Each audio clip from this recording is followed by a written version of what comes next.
Hey, it's Kevin from the Tabletop Warlords, and we're doing another unit highlight.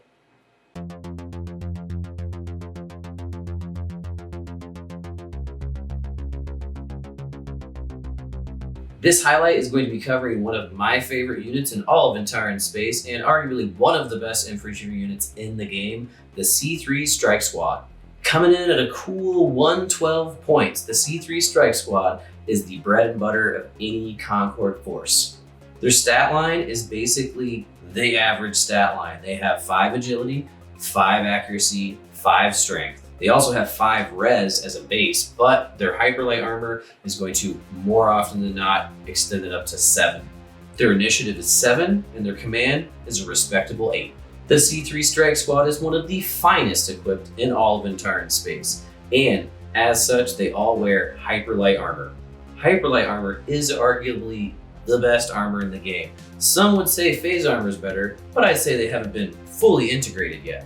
Hyperlight is the most versatile armor in my opinion because it does increase your res to 7, but it increases your res up to 8 if you are subject to an attack from a blast weapon. So anything from like an X launcher, micro X launcher, something to that matter, is going to make your res increase. There is one drawback though. Your res does decrease by 1 point down to only 6 when someone's within 10 inches of you.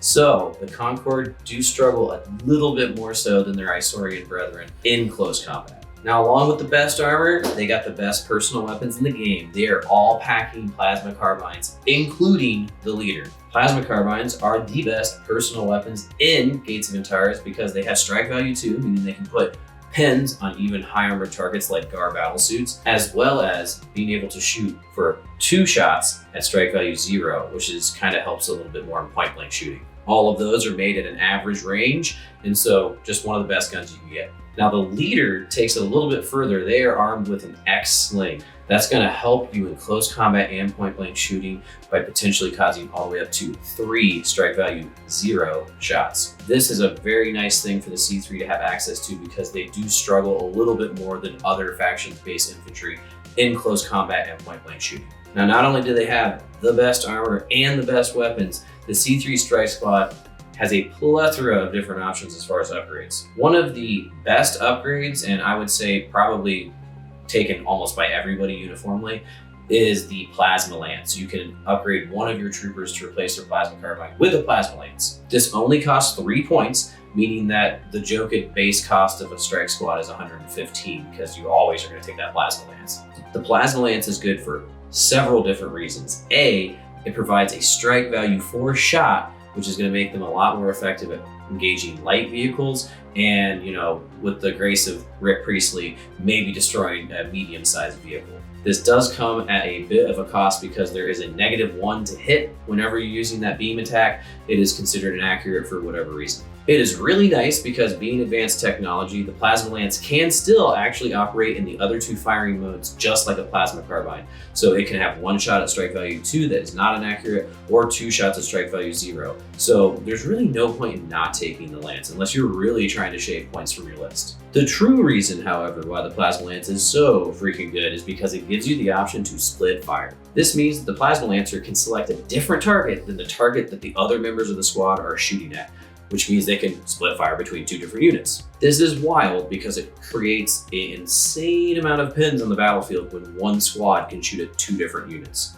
The next upgrade for the C3 Strike Squad is a spotter drone for 10 points. This is an amazing upgrade, especially if you plan on bringing that Plasma Lance. The spotter drone allows you to re-roll a failed hit in ranged combat, which directly will help you with dealing with the inaccurate rule for the Plasma Lance's strike value 4 shot, or just making sure that that shot hits in general so that you can cause more pins across the board by splitting fire. The spotter drone also has an added feature of being able to help your other units in the army patch sight between the different spotter drones. So it really helps with your backline support units being able to kind of spread the field of view. The C3 Strike Leader has the option of upgrading their X-Sling to fire Sling Net ammo. Sling Net ammo is 5 points, and it is totally worth it because it adds an extra pin when there's a successful hit with that Sling Net ammo. If you want to help your strike troopers further in close combat, you can give each one of them a complement of plasma grenades for 2 points a model. Plasma grenades are strike value 1, so they pretty decent in comparison to the strike value 0 the strike troopers normally possess, and they're considered a hand weapon, so you get +1 strength when you're using them in close combat. Furthermore, grenades stack their strike value when there's multiple hits on one model. So basically, you can kind of get lucky and maybe get a strike value 2 hit somewhere in there in a smaller infantry unit. Or if you're fighting a light vehicle or a medium vehicle, you might be able to stack all the way up to a strike value 5 hit. The base size of Strike Squad is 5 members, but you always have the option of adding up to 3 more strike troopers at 20 points apiece. It's not something that I would say a lot of people do because they really, order dice supremacy is always better in an initiative system like Gates of Antares, but adding extra troopers does make a unit incredibly more resilient. Even 1 extra shot makes them a lot more effective in ranged combat, and 1 extra trooper in close combat means that the unit can dish out more pain and accept more wounds before being crushed. The Concord being an incredibly advanced intel civilization, most of their units can get a synchronizer drone, and the C3 Strike Squad's no different. For 20 points, you can upgrade your unit to have this synchronizer drone, and it's kind of interesting because it's basically a drone upgrade that mimics the leader or a commander's follow rule.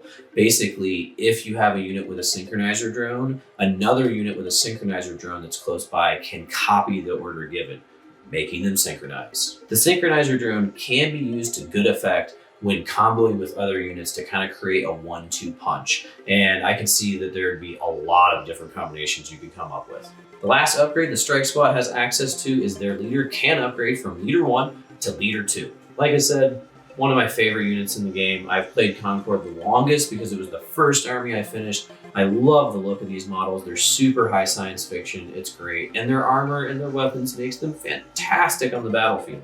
The one thing that every Freeborn player is going to bring up immediately, though, is that 112 point cost base. They are an incredibly expensive unit. Anytime you're going to be fighting any other low cost Algorin, Freeborn, Gar outcasts, anyone that has cheaper infantry, you're gonna always be outnumbered. But the C3 has that covered. If you're running C3 Strike Squads, I cannot suggest enough comboing them up with the different auxiliary choices and support choices in the C3 army. Drones with battlefields that can move alongside your strike troops make them so much better because they're harder to hit and they dish out a lot of pain. And my personal favorite, Medi Probes. Oh my gosh, you've seen it a million times in your battle reports. I can't say it enough. Medi Probes make C3 Strike Squads nigh unkillable. I hope everybody enjoyed this video, and if you did, please like it and consider subscribing to our channel and joining us here at the Tabletop Warlords. While you're there, make sure to ring the bell so you get notifications when any of our new content hits the web. And as always, an extra special thank you to all of our amazing patrons who show us so much support and help us endeavor to make this channel better each day. Once again, it was Kevin. We will see you on the tabletop.